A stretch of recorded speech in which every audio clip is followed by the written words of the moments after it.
The High Priestess is our inner voice that whispers and mirrors our truth back to us. However, our subconscious makes it more difficult to hear our inner voice. Our subconscious is made up of so many of our patterns, so much of our conditioning, that all these patterns and all have their own voice. And many times we think we are listening to our intuition, but we're really listening to our subconscious. Because subconscious is very powerful, and it's very it's very dominating, whereas our inner voice is very subtle. It whispers to us, um, and it is very it's very clear, but it is very subtle. And sometimes we miss that in the noise of our subconscious voices. We miss our inner voice. It is our subconscious that really makes our own intuition murky. So the more of our subconscious dissolves, the more powerful our intuition becomes, and the more powerful our words become. Now, Saraswati Devi is the highest embodiment of the High Priestess.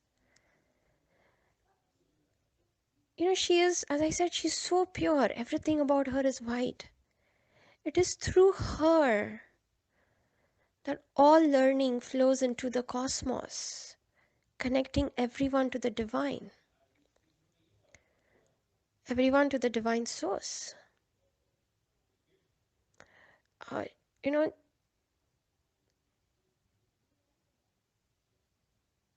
every word of her manifests in the physical world.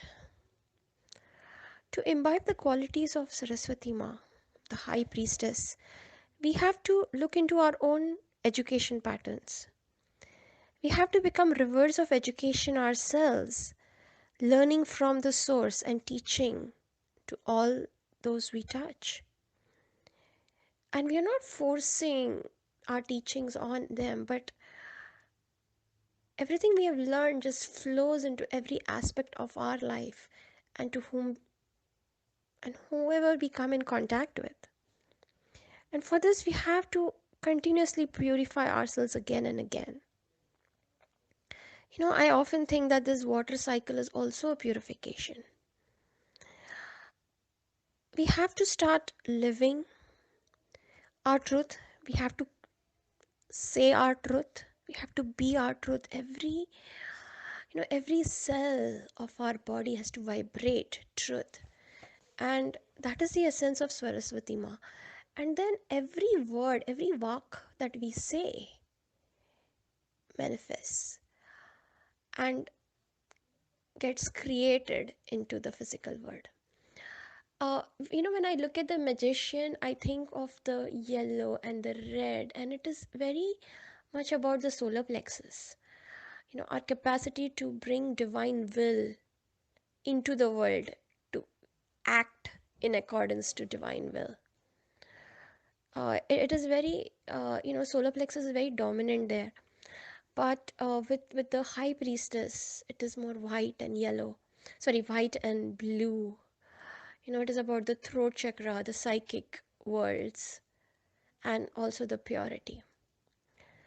So, this is the essence of the High Priestess of Saraswati Ma, according to me. The High Priestess is universally considered to be the most pure, the most holiest, the pavan, the sattvic card of this entire deck. This is pure white light. It is Saraswati who is the mightiest and the holiest of all rivers. If you've seen a river in full flow, just the force of water makes it look absolutely white. And that is the essence of Saraswati. That is the High Priestess essence. If the magician is the masculine power, then the High Priestess is the feminine psychic.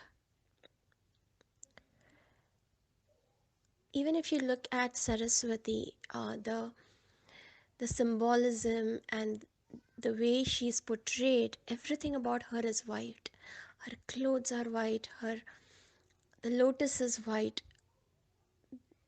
you know, she herself is dazzling white light.